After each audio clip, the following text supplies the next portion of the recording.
Nagpaliwanag ang lead counsel at tagapagsalita ni Charlie Atong Ang na pansamantala siyang hindi humaharap sa media upang hindi maapektuhan ang legal na hakbang na isinusulong para sa kanyang kliyente. Ayon sa kanya, maglalabas na lamang ang kanyang opisina ng opisyal na pahayag kung kinakailangan upang magbigay ng update sa kaso.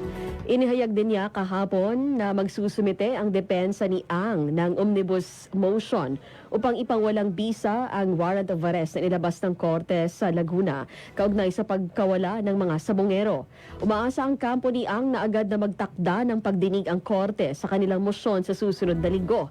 Giit pa, minamadali ang pagpapalabas ng arrest order at lumabag ito sa karapatan ng kanyang kliyente dahil kulang ng impormasyon ang binibigay ng Department of Justice. Paliwanag din ng kanyang abogado na abala siya sa pag-ahanda ng mahahalagang legal na dokumento kaya't hindi muna siya makakatugon sa mga tanong. Gayunpaman, tiniyak ng abogada na pinahahalagahan nila ang pagsisikap na marinig ang panig ni Ang at maging bukas siya sa mga panayam kapag natugunan ang pangangailangan ng kanyang kliyente.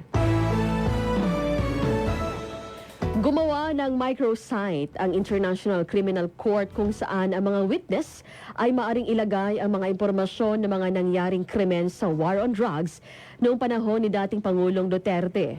Sa social media post ng ICC, hinihikayat nila ang mga witness sa insidente kabilang na ang miyembro ng Philippine National Police at ilang law enforcement agencies na sangkot sa insidente na lumapit at kausapin ang kanilang tanggapan.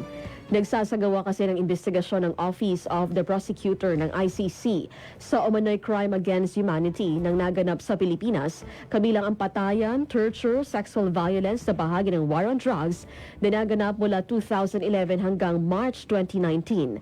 Ang nasabing social media post ay nakasalin din sa Tagalog at Visaya version. Matatandaan noong Marso ay naaresto ang dating Pangulo ng ICC dahil sa war against humanity dahil sa kampanya niya sa illegal na droga noong kanyang termino.